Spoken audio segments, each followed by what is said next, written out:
Hello दोस्तों, आप सभी का स्वागत है। दोस्तों, यह है क्रिम्सन मून का थर्ड और फोर्थ चैप्टर। तो पहले चैप्टर में हमें रीरो का इंट्रोडक्शन मिला था। वैसे ही इस एपिसोड की शुरुआत राजा के इंट्रोडक्शन से हो रही है। राजा कहता है, ये सब प्री डेस्टिनेंट यानी पूर्व निर्धारित था कि मैं राजा बनूंगा। मैं राजा का बेटा बनकर पैदा हुआ, वो भी 12 पंखों के साथ। जन्म से ही मेरे पास अलौकिक शक्तियाँ थी। इसी वजह से मैं उन सब के लिए खतरा बन गया जिन्हें थ्रोन चाहिए था। मुझे प्रोटेक्ट करने के लिए मेरी माँ ने मदद की गुहार लगाई। वो मुझे एक डेमॉन एरल के पास ले गई, जो हमेशा से एक स्ट्रॉन्ग डेमॉन किंग चाहता था। उन्होंने मुझे दुनिया की नज़रों से दूर रखा ताकि वो मुझे प्रोटेक्ट कर सके। जल्द ही राक्षसों ने मेरी शक्तियों को पहचान लिया और बजाय मेरे पिता के वो मुझे फॉलो करने लगे। जैसे मैं बड़ा होता गया, मेरे फॉलोअर्स भी बढ़ने लगे। आज मैं जिस मुकाम पर हूँ वो सिर्फ मेरी स्ट्रेंथ की वजह से है। मेरे अपने भाई बहनें और यहाँ तक कि मेरे पिता भी मेरे और क्राउन के बीच खड़े थे। सारी जिंदगी दुनिया मेरे कदमों तले रही और मैंने भी इसके अलावा किसी और चीज़ की डिमांड नहीं की थी। अब सीन प्रेजेंट में शिफ्ट हो जाता है, जहाँ पर राजा रीरू पर तलवार ताने हुए था। वो उससे कहता है, मैंने पूछा कौन हो तुम? रीरू डर के मारे कांप रहा था। उसके मुंह से एक भी शब्द पूरा नहीं निकल रहा था। वो मन में कहता है, रीरू, जैसे तुम नॉर्मली बात करते हो वैसे ही बात करो।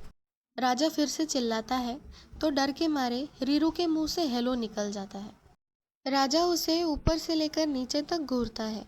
उसे भी समझ नहीं आ रहा था उसने क्या कहा। रीरू भी कंफ्यूज था। रीरू मन में ही अपने बाल नोचते हुए कहता है, मैं कितना स्टूपिड हूँ। वहीं दूसरी तरफ वो खुश भी था कि उसने वो कह दिया था जो वो राजा से हमेशा कहना चाहता था। राजा अपने आईब्रोज को ऊंचा करते हुए कहता है, क्या ये तुम्हारा नाम है? रीरू कहता है, नहीं नहीं महाराज, मेरा नाम रीरू है। रीरू मन ही मन खुश होते हुए कहता है, ओ माय गॉड, मैं तो डेमॉन किंग से मिला भी और उससे बात भी कर रहा हूँ। राजा रीरू से कहता है, क्या तुम महल में काम करते हो? तुम यहाँ क्या कर रहे हो? रीरू कहता है, मैंने सुना है कि आप ये गेट बंद करने वाले हो। लेकिन यही गेट क्यों महाराज? ये गेट तो उन दानवों द्वारा यूज़ किया जाता है जो इंसानों पर फीड करते हैं। उनका अस्तित्व तो पहले ही दानव जाति के लिए कलंक है।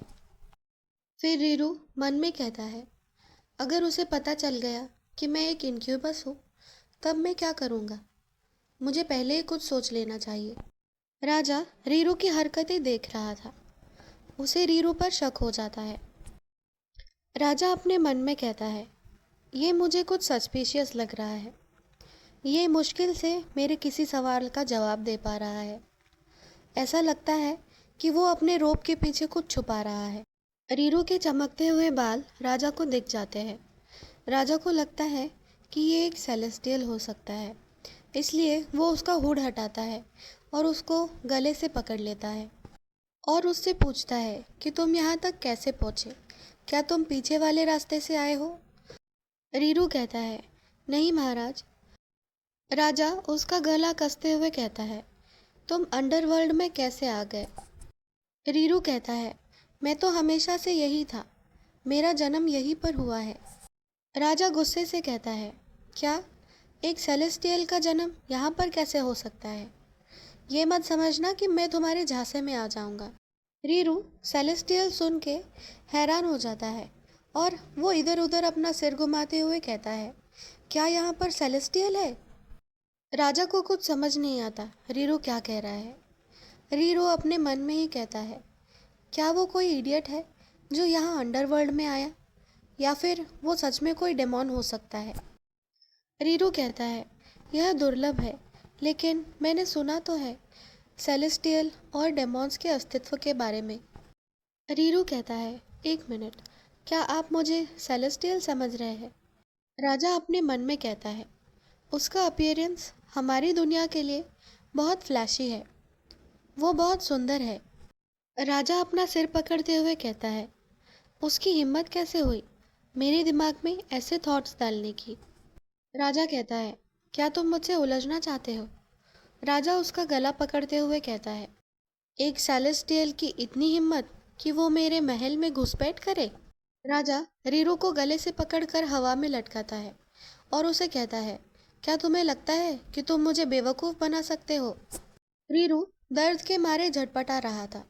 उसके दोनों पैर हवा में लटक रहे थे। वो कहता है, मुझे छोड़ दीजिए महाराज, मैंने कुछ नहीं किया। मैं सांस नहीं ले पा रहा हूँ। मुझे छोड़ दीजिए। रीरू राजा की ओर देखते हुए कहता है, मुझे तो लगा था कि मैं जब भी राजा से मिलूंगा बहुत खुश होऊंगा, लेकिन क्या मैं ऐसे मरने वाला हूँ? हमारे साथ तो हमेशा से यही होता आ रहा है। हम बस जन्म लेते हैं और मर जाते हैं। हमारी जिंदगी की डोर किसी और के हाथ में है। रीरू की आंख से आंसू बहने लगे थे। वो कहता है, नहीं। और वो अपने हाथ पैर हिलाते हुए कहता है, मुझे जाने दो।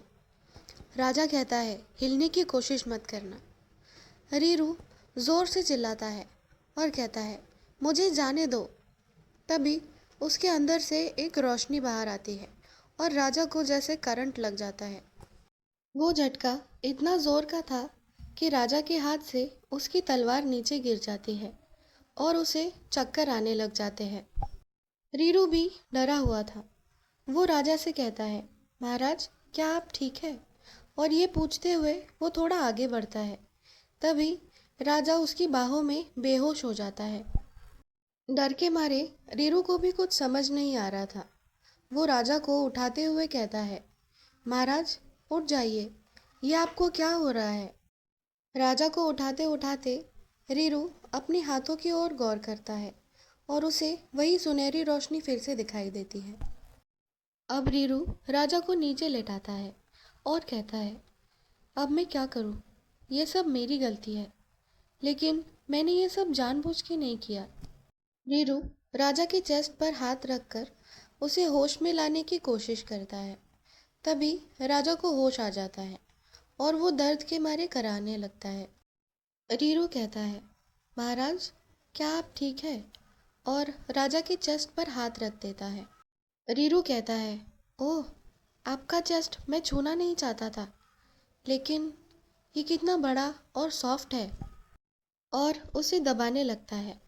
तभी राजा उसका हाथ पकड़ता है और उसे अपनी ओर खींचते हुए कहता है, ये तुम क्या कर रहे हो? रीरू कुछ कह पाता इससे पहले ही राजा उसे ढकेलते हुए उठ जाता है और कहता है, मुझसे दूर रहो। रीरू कहता है, महाराज आप ठीक से खड़े भी नहीं हो पा रहे हैं।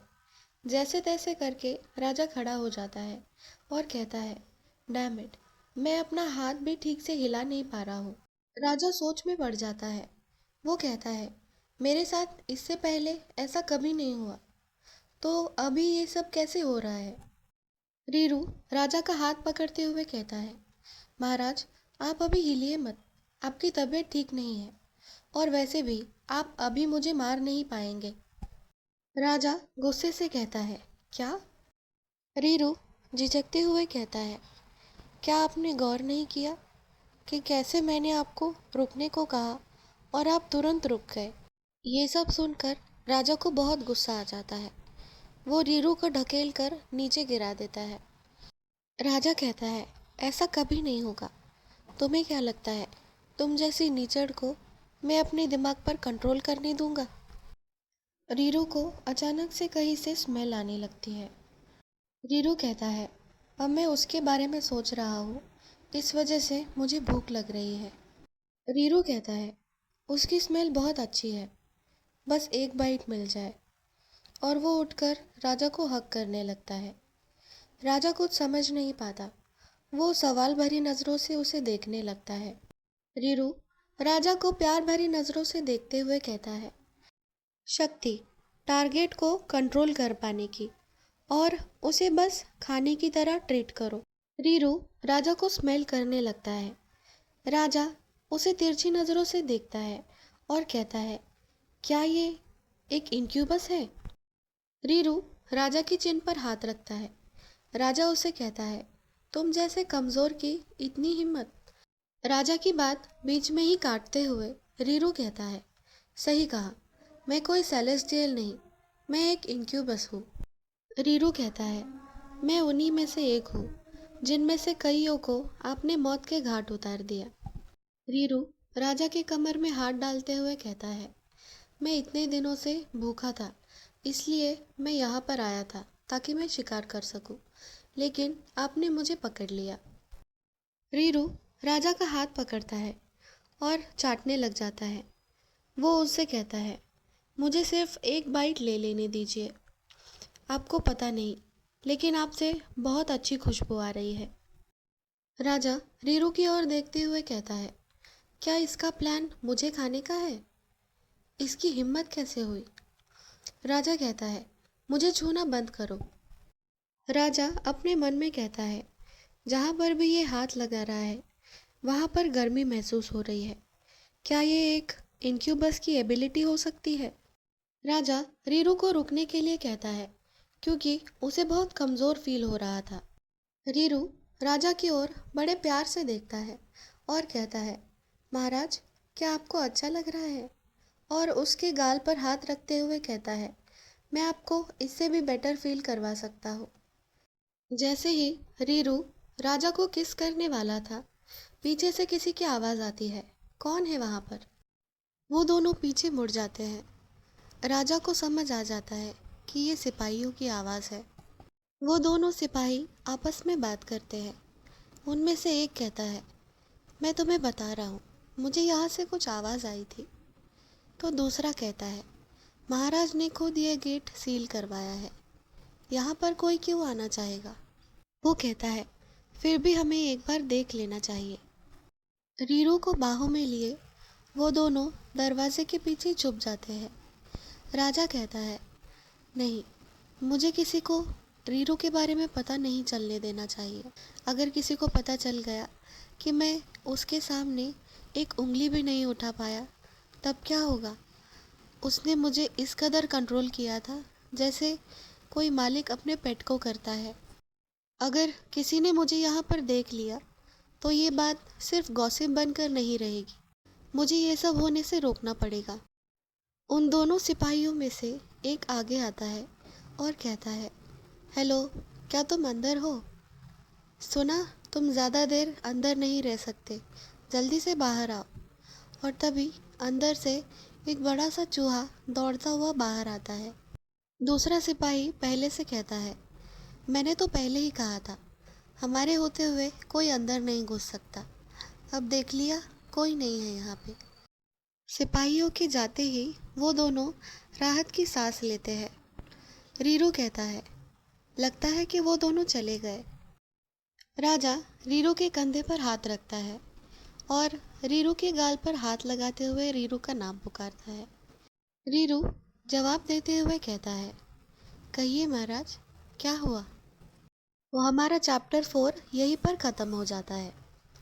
दोस्तों, आज की वीडियो आपको कैसी लगी कमेंट करके ज़रूर बताइए और ऐसे वीडियोस देखने के लिए मेरा चैनल सब्सक्राइब कीजिए। मिलते हैं अगले वीडियो में।